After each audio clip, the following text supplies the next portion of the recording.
India block के उपराष्ट्रपति पद के उम्मीदवार बी सुदर्शन रेड्डी पर नक्सलवाद का समर्थन करने के आरोपों पर प्रतिक्रिया देते हुए कांग्रेस नेता उदित राज कहते हैं, बी सुदर्शन रेड्डी पर नक्सलवाद समर्थक होने का आरोप पूरी तरह निराधार है। अगर उन्होंने सलवा जुडूम का विरोध किया है तो क्या इसका मतलब है कि वे इसे दोबारा लागू करेंगे? सलवा जुडूम कभी समाधान नहीं था। आदिवासियों को हथियार देकर उन्हें आपस में लड़ाना केवल अन्याय था। कानून व्यवस्था बनाए रखना सरकार, पुलिस और सीआरपीएफ की जिम्मेदारी है, इनकी अदालत की। सुप्रीम कोर्ट का दायित्व कानून की व्याख्या करना है, इनकी प्रशासन चलाना। इसलिए किसी की राय को तोड़ मरोड़ कर प्रस्तुत करना लोकतांत्रिक मूल्यों के खिलाफ है। सलवा जुडूम फिर क्या? सलवा जुडूम अगर खत्म करने की बात कही तो फिर से लागू कर दें, है हिम्मत? सलवा जुडूम क्या समाधान था कि आदिवासियों को इकट्ठा करके उनको ट्रेन करना, उन्हीं को गन देना, एक दूसरे को लड़ाना, है कोई तरीका था क्या? सरकारी तंत्र क्या करेगा? पर सीआरपीएफ क्या करेगा? पुलिस क्या करेगा? एडमिनिस्ट्रेशन का काम एडमिनिस्ट्रेशन को दिया जाना चाहिए, और ये तो लड़ाने का काम कर रहे थे। अगर एक बात, दूसरी बात है कि उससे समाधान नहीं हो सकता। अगर सुदर्शन रेड्डी ने जजमेंट भी दिया तो सरकार, जो लॉ एंड ऑर्डर है वो सरकार के हाथ में होता है, वो सुप्रीम कोर्ट के हाथ में नहीं होता। सुप्रीम कोर्ट का काम तो इतना है कि कानून का व्याख्यान करना। उन्होंने कानून का व्याख्यान किया कि यह तरीका ठीक नहीं है। सरकारी तंत्र इससे निपटे, न कि उसी समाज के लोगों से न पढ़ेंगे न लिखेंगे, लड़ाई कराएंगे एक दूसरे से, भाई से भाई लड़ाएंगे। एक अस्पताल निर्माण परियोजना में कथित अनियमितताओं के सिलसिले में आप नेता सौरभ भारद्वाज के आवास पर ईडी के छापे पर प्रतिक्रिया देते हुए समाजवादी पार्टी के नेता उदयवीर सिंह ने कहा, सौरभ भारद्वाज के आवास पर ईडी का छापा कोई नई घटना नहीं है। बीते समय में हमने देखा है कि विपक्ष के मुखर नेताओं को लगातार निशाना बनाया जा रहा है। ये केवल एक व्यक्ति पर हमला नहीं है, बल्कि लोकतंत्र की आवाज को दबाने की कोशिश है। सत्ता पक्ष राजनीति को आपराधिक दृष्टिकोण से देखता है। लोगों को फंसाकर, गिरफ्तार कराकर या डराकर चुप कराने की रणनीति अपनाई जा रही है। विपक्ष की भूमिका सवाल पूछना है और हम ये कर्तव्य निभाते रहेंगे। लोकतंत्र में दमन नहीं, संवाद होना चाहिए। कोई नई बात नहीं, तरह तरह से जो भी अपोजिशन के वोकल फेस हैं उसको टारगेट करते रहते हैं और ये लगातार चल रहा है। जो सदन में विधेयक भी लाए हैं, आप इससे भी जोड़ के देख लीजिए कि कोई 30 दिन अगर जेल में रह जाएगा तो उसका पद चला जाएगा। ये राजनीति को आपराधिक चश्मे से देखते हैं। किसी को फंसा के, किसी के खिलाफ कार्रवाई करा के, किसी को डरा के, इसी तरह राजनीति करते हैं। और जो भाजपा के साथ चला जाता है वो 18 घंटे की ईडी की रेड उसकी फेल हो जाती है, उसको क्लीन चिट मिल जाती है। भाजपा विधायक पर विवाह से पहले माता पिता की सहमति के बारे में रामकुमार गौतम के बयान पर राज्यसभा सांसद सुभाष बराला ने कहा, विवाह से पहले माता पिता की सहमति के विषय पर उठी चर्चा केवल एक व्यक्तिगत मामला नहीं है, बल्कि ये पूरे समाज से जुड़ा गंभीर प्रश्न है। यह मुद्दा युवाओं, सामाजिक कार्यकर्ताओं और बुजुर्गों सभी को प्रभावित करता है। हमें यह सुनिश्चित करना होगा कि सामाजिक ताने बाने में किसी भी प्रकार की दरार न आए। युवाओं की आकांक्षाओं और भावनाओं का सम्मान करना आवश्यक है, लेकिन साथ ही हमारे सामाजिक मानदंड और सांस्कृतिक मूल्यों की रक्षा भी उतनी ही जरूरी है। संतुलन बनाकर ही हम स्वस्थ और मजबूत समाज का निर्माण कर सकते हैं। देखिए बहुत बड़ा विषय है ये समाज के लिए, सब लोगों के लिए, युवाओं के लिए भी, समाज में हमारे जो सामाजिक कार्यकर्ता हैं उनके लिए, हमारे बुजुर्गों के लिए बड़ा एक चिंता का विषय है। और इसके ऊपर सब लोगों को बैठ करके विचार करना चाहिए कि इस प्रकार की जो स्थितियां कई बार खड़ी होती हैं, जिसके कारण से समाज में बहुत प्रकार की समस्याएं आती हैं, वो समस्याएं ना हो।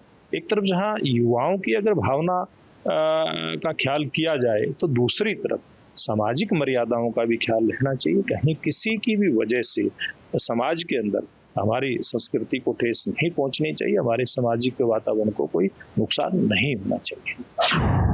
दिल्ली की मुख्यमंत्री रेखा गुप्ता ने गणेश चतुर्थी के अवसर पर बाबा खड़ग सिंह मार्ग स्थित गणेश मंदिर में पूजा अर्चना की। उन्होंने कहा, गणेश चतुर्थी के पावन अवसर पर मैं आप सभी को हार्दिक बधाई और शुभकामनाएं देती हूं।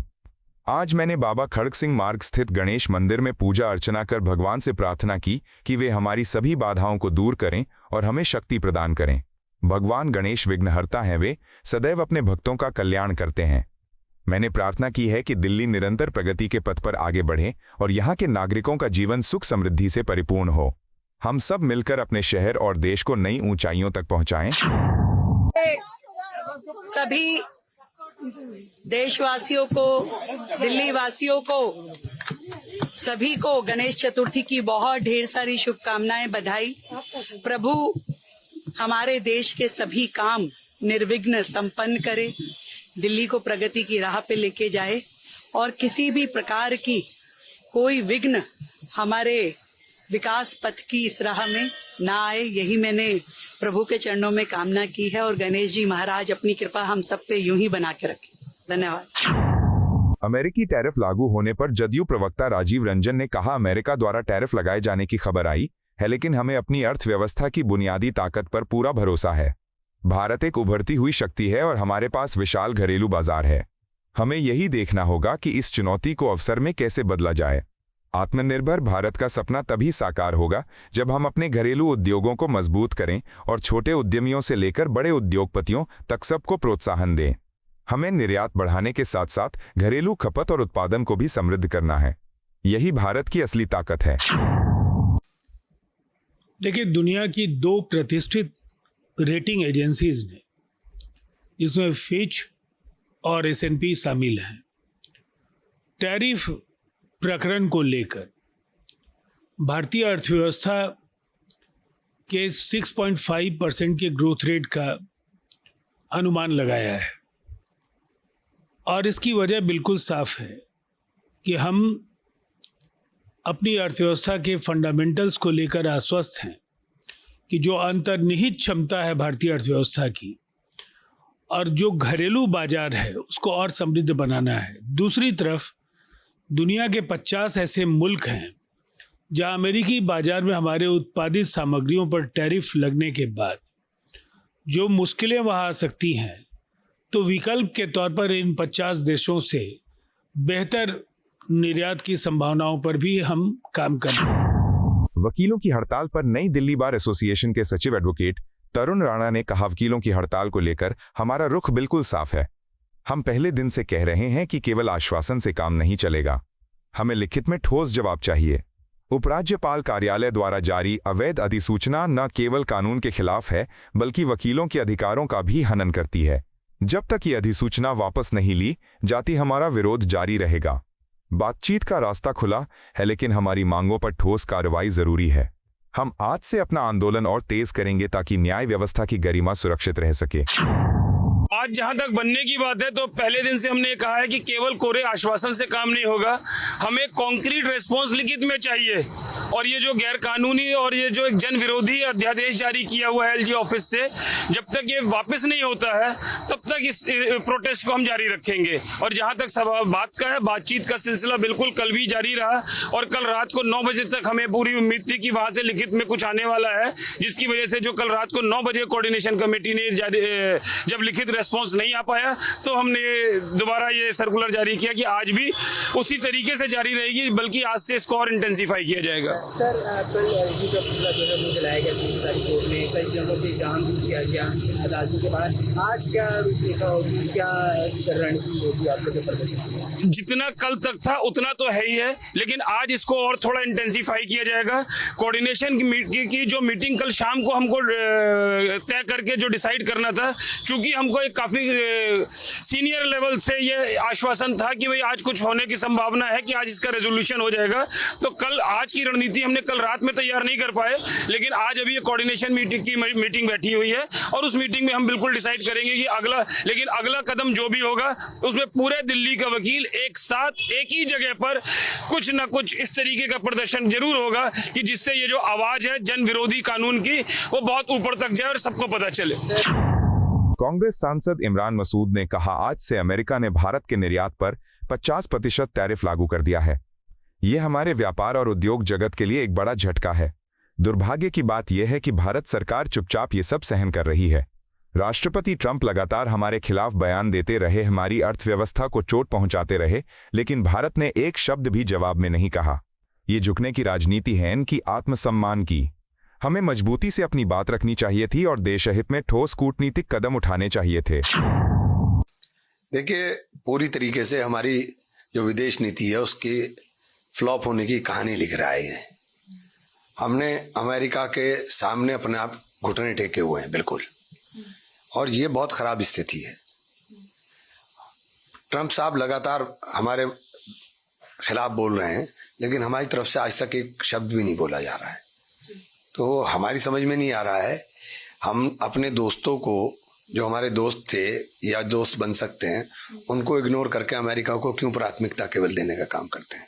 सर, कल प्रधानमंत्री जब बात कर रहे थे तो उन्होंने ये भी किया है, अपने भारतीय नागरिक से अर्ज किया है कि जो इंडियन गुड्स है, मेड इन इंडिया है, उसको आगे बढ़ाने के लिए, उनको खरीदने के लिए, उसको कैसे देखते हैं आप? नहीं, बातें तो करते हैं, उनके लिए आपने क्या सहूलियतें दी वो तो करिए ना।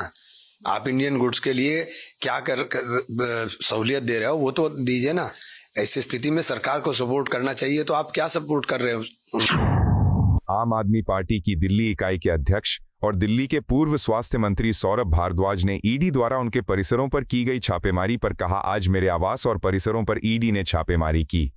मैंने अधिकारियों से स्पष्ट कहा कि यदि आप चोरों के साथ साथ ईमानदार लोगों के घरों पर भी छापा मारेंगे तो इस देश में कोई ईमानदार क्यों रहना चाहेगा? ये रवैया ईमानदारी को हतोत्साहित करता है और भ्रष्टाचारियों को परोक्ष समर्थन देता है।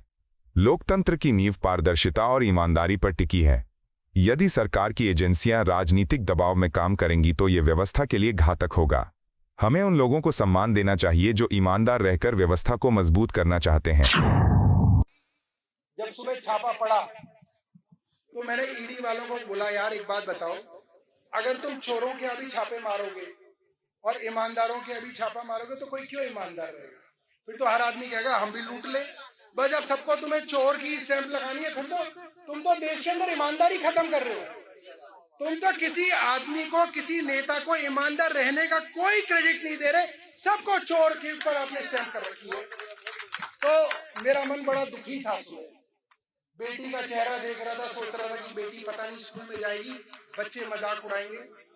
मगर थोड़ी देर बाद जब से आप लोगों के नारे मैंने सुने हैं, मुझे लगा कि मेरी जिंदगी सफल हो गई, कोई दिक्कत नहीं।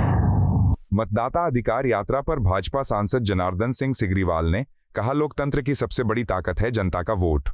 भाजपा सरकार ने हमेशा पारदर्शिता और ईमानदारी से चुनाव प्रक्रिया को मजबूत किया है, लेकिन आज वही लोग जिन्होंने देश को घोटालों और भ्रष्टाचार में डुबोया, चाहे चारा घोटाला हो, हेलीकॉप्टर चोरी या संसाधनों का दुरुपयोग, वे हमें वोट चोरी का पाठ पढ़ा रहे हैं। मैं जनता से पूछता हूं, क्या वास्तव में किसी का वोट चुराया गया है? जवाब साफ है, नहीं। चुनाव आयोग की व्यवस्था और ईवीएम प्रणाली पूरी तरह सुरक्षित है। विपक्ष केवल गुमराह कर रहा है। भाजपा का संकल्प है कि मतदाता का अधिकार सदैव सुरक्षित रहेगा। देखिए, चोर के दाढ़ी में तिनका एक कहावत है देहात का। जो चारा घोटाला किया, जो हेलीकॉप्टर घोटाला किया, जो खेल घोटाला किया, जो इस देश को घोटाले में ढकेल दिया, उन लोगों को आज वोट चोरी की बात लग रहा है। कहीं जनता से किसी पूछ लीजिए, किसी का कोई वोट में कुछ हुआ है क्या? सब लोग संतुष्ट हैं। यह लोगों का कोई मुद्दा नहीं है। विकास हो रहा है, लोगों का कल्याण हो रहा है, हर जगह सड़कें बन रही है, किसानों को किसान सम्मान निधि मिल रहा है, आयुष्मान भारत की योजना के माध्यम से सबको इलाज के लिए 5 लाख रुपया का गोल्ड कार्ड मिला है, सब गरीबों के लिए अन्न मिल रहा है, फ्री में अन्न मिल रहा है, सब गरीबों के घर में गैस का कनेक्शन पहुंच गया, सड़कें चकाचक हो गई, बिजली रहने लगी। तो इन लोगों के पास तो परेशानी है, कोई मुद्दा नहीं है, तो वोट चोरी एक तो सबसे बड़ा। इन लोगों को भी शर्म आनी चाहिए, लेकिन हमें लगता है कि शर्म को भी शर्म आती। आप किताब लेकर के चलते हैं और दिखाते हैं कि संविधान खतरे में है। अरे संविधान दिखाने का चीज नहीं है, संविधान पालन करने का चीज है। संविधान दिखाओ मत, संविधान का सम्मान है। भारत ने संविधान का सम्मान किया। और मैं तो कहता हूं, डॉक्टर भीमराव अंबेडकर साहब का, राजेंद्र प्रसाद जी का, जो संविधान निर्माता थे, उस सब का अपमान है संविधान को हाथ में लेकर के और वोट के लिए दिखाना। और इससे देश कतई माफ नहीं करेगा, बिहार तो कतई माफ नहीं करेगा। हम लोग देख रहे हैं कि क्या इसके माध्यम से क्या ये लोग प्रयास कर रहे हैं, लेकिन जनता यहाँ ने रिजेक्ट कर दिया। और रिजेक्ट करने के कारण ये लोग परेशान है। इन लोगों के पैर के तल का जमीन खिसक चुका है, इसलिए इनकी परेशानी का कोई मुद्दा नहीं है। तो वोट चोरी के मुद्दा निकालो। वोट चोरी कभी नहीं होता। आपका कर्नाटक में सरकार बन जाता तो वोट चोरी नहीं होती है। चलो ये तो बताओ कि तुम्हारे वोट चोरी होती है कि नहीं? वहाँ वोट ठीक है वहाँ। और जब दिल्ली में, हरियाणा में और महाराष्ट्र में सरकार बीजेपी की बनती है तो वोट चोरी की बात करते हो। बिहार में मजबूत सरकार एनडीए की फिर से बनेगी। नीतीश कुमार यहाँ के मुख्यमंत्री होंगे, जिनको देश के यशस्वी प्रधानमंत्री जी का सहयोग, उनको समर्थन और उनका लगातार प्रयास इस राज्य को भी विकसित राज्य बनाने के लिए जो हो रहा है उनको लगातार मिलेगा। बिहार के लोग जंगल राज की तरफ नहीं लौटना चाहते हैं। बिहार के लोग बिजली पानी नदारत हो जाए इसके तरफ नहीं लौटना चाहते हैं। बिहार में सड़कें जर्जर हो जाए इसके तरफ बिहार के लोग नहीं लौटना चाहते हैं। बिहार के लोगों को बिजली भी चाहिए, पानी भी चाहिए, खेत में पैदा होने के लिए किसानों को सम्मान निधि भी चाहिए, गैस में गैस का कनेक्शन भी चाहिए, तमाम चीजें सुविधाएं के चाहिए, तब बिहार भी विकसित होगा। और बिहार को विकसित करने के लिए बिहार के मतदाता भी संकल्पित हैं और उनका संकल्प यही है कि फिर से एनडीए सरकार फिर इस बार 2025 में 225 सीट जीत करके फिर से एनडीए की सरकार बने, जिसके मुखिया के रूप में नीतीश कुमार हों और जिनको दिशा निर्देशन देने के लिए देश के यशस्वी प्रधानमंत्री नरेंद्र मोदी हों, वैसी सरकार। आपको यह वीडियो पसंद आया हो तो इसे लाइक करें, हमारे चैनल को सब्सक्राइब करें।